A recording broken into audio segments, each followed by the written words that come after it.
Don't waste all your time on Instagram. Here are some helpful tips to help you save time on Instagram so you don't feel like you're there all day. Hey, what's up? My name is Rasha and welcome to my channel. Today we're going to be talking about how not feel so overwhelmed and like all you can do is create content and then it's time to create some more. Let's get right on into it. So first things first is you want to make sure that you have an Instagram strategy. If you need help on creating an Instagram strategy, make sure you click the eye above because I'm going to link a video on how to create the perfect Instagram strategy for yourself. It's a video that I did and I think that it will be very helpful. So after you have your Instagram strategy, you want to make a content calendar and use your strategy to fill out that content calendar, and so you can know what type of content you need and how often you need that content. I suggest working by month instead of working like weeks at a time, and I'll tell you why in the next tip. My next tip for you is to batch your content. And so why I like to work by month is so I know what all I need for the month beforehand. So what does that look like for me? The month before, I'm going to get ready to batch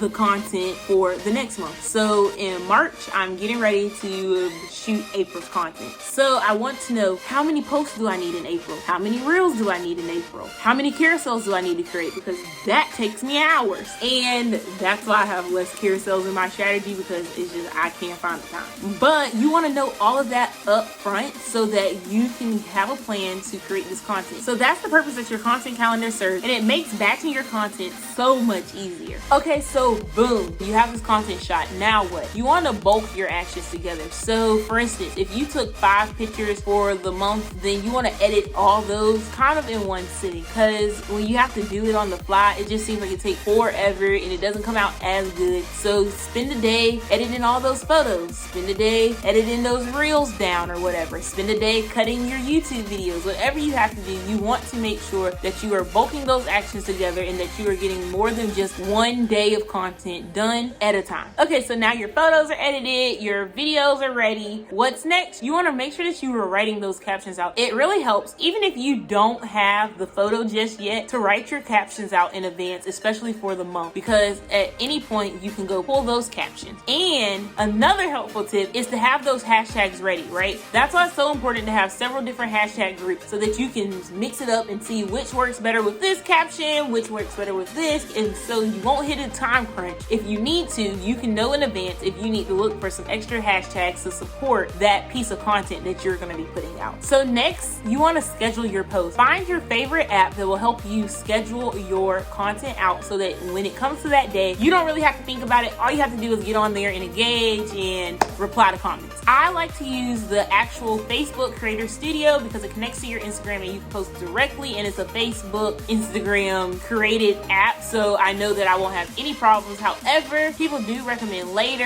I had the free version of Later. It was fine. I love Preview to plan out my feed so I can see what my pictures and things are going to look like next to each other. So that's the app that I use. But to actually schedule my posts, I use Creator Studio. Okay, so now you want to make sure that you are just taking a few moments out your day to actually use social media and to get social. Reply to your DMs, answer your comments or whatever. Don't.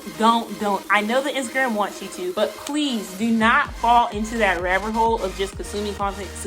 Put a time limit in your day. Like actually mark it out on your calendar. Like, hey, I'm going to spend 15 to 20 minutes doing this action on Instagram. It's like an actual thing on your to-do list. And I think that it's really important if you do that a good 30 minutes before your post goes live. I think that that's really going to help boost your engagement, but make sure that it fits in your time schedule. And if you can't realistically do that, then that's just okay. But you want to make sure that you are finding a time in the day that you have to set aside to focus just on engaging on the app and actually being social on social media. You don't want to just be posting and dipping, like that's not cool. You want to actually use the app, interact with your audience and stuff. Make sure that you are setting out a certain amount of time so that you can actually be social on the app. If you like this video so far and you want to save some more time and not feel overwhelmed by Instagram, give this video a thumbs up. It really does help me so much, so thank you. So that's all I got. This should cut down your time on feeling like you're just creating content daily. If you actually follow these tips, they are what I use personally and they help. And I notice that when I don't batch and I miss out or I skip a step, that I tend to spend a lot more time creating just one post and feeling like, oh, I gotta do the same thing tomorrow. So make sure that you try these out. If you have any questions, feel free to comment down below. And if you want to have a more personal experience, then DM me on Instagram at Rasha. I reply to all my DMs. But I will see you in the next one. Bye. But before you go, make sure you check out this video. YouTube thinks that it's the best video for you, and I do too. So I'll see you in the next one. Bye.